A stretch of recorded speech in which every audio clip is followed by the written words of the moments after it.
مجھے پچھلے سال ڈریم آیا تھا کہ جو جنگیں ہوتی ہیں نا وہ تقریباً 4 سال تک رہتی ہیں اور اسی میں ہی غزوہ ہند ہوتی ہے اور غزوہ ہند اینڈ میں تقریباً ہوتی ہے۔ اب کافر لوگ جو ہوتے ہیں وہ کہتے ہیں کہ ہم نے مڈل ایسٹ سارا صاف کر لیا ہے، پیچھے سے پاکستان بچا ہے، یا ادھر آپ دیکھ لیں تو انڈونیشیا، ملیشیا، بنگلہ دیش، تو وہ کہتے ہیں کہ ہم ان کو بھی نا صاف کر لیں گے۔ اور واقعی وہ بہت بڑی فوج ہوتی ہے پورے ہندوستان میں، آپ کہہ لیں 100 ملک اگر میں کہوں تو وہ کم غلط نہیں ہوگا، اور بہت زیادہ وہ ان کے پاس اسلحہ، جہاز، سارا کچھ ہوتا ہے، اتنا کہ پاکستان میں جو رہ رہے ہوتے ہیں نا وہ بھی ڈر رہے ہوتے ہیں۔ ایون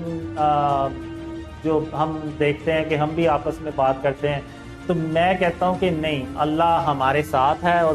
بے شک انشاءاللہ ہم بھی اللہ کی مدد سے جیتیں گے۔ اور اللہ نے ہمیں 3000 کالے رنگ کے جنگی جہاز بھی دیے ہوئے ہیں، جو 1000 جو ہیں وہ فضا میں اڑ رہے ہیں اور 2000 جو ہیں وہ سٹینڈ پائے پہ ہیں،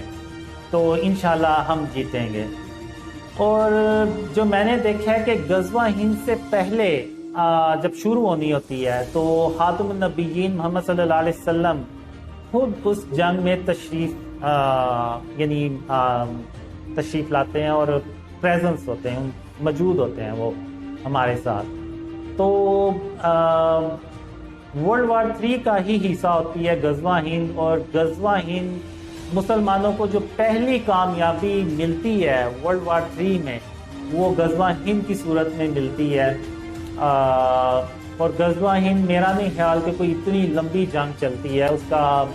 فیصلہ جلدی ہو جاتا ہے اللہ کی رحمت سے۔ لیکن میں یہاں پہ یہ بھی بتا دوں کہ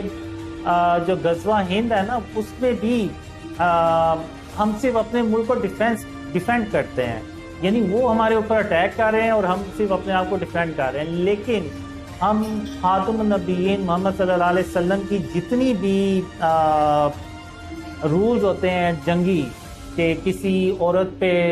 یا جس نے ہاتھ اسلحہ نہیں اٹھایا اس پہ، اور جو زیادہ برے لوگ ہیں وہ بچے، ان پہ کچھ بھی نہیں ہوتا، اور بہت بڑی تعداد میں کروڑوں کی تعداد میں عورتیں، بچے اور برے جو ہیں نا وہ بچ جاتے ہیں۔ تو وہ پھر پاکستان کی جو گورنمنٹ ہوتی ہے نا اس کو پیغام بھیجتے ہیں کہ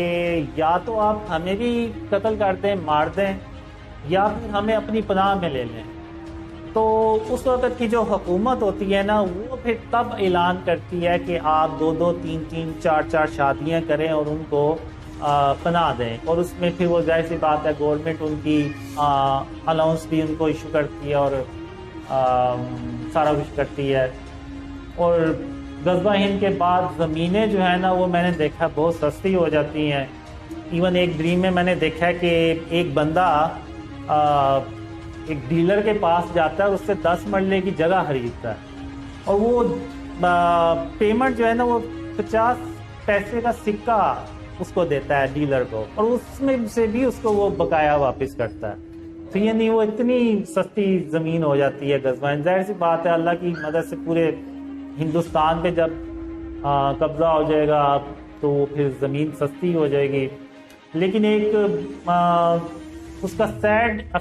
پوائنٹ یہ ہوتا ہے کہ بہت یعنی جو میں ڈریمز میں دیکھتا ہوں کہ تقریباً 80 کروڑ لوگ ہوتے ہیں وہ مارے جاتے ہیں، تو یہ ایک سیڈ پوائنٹ ہوتا ہے۔ اور اس میں میں کہتا ہوں کہ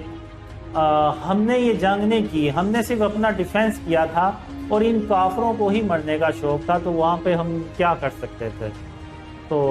اس طرح سے وہ ایک ڈریم میں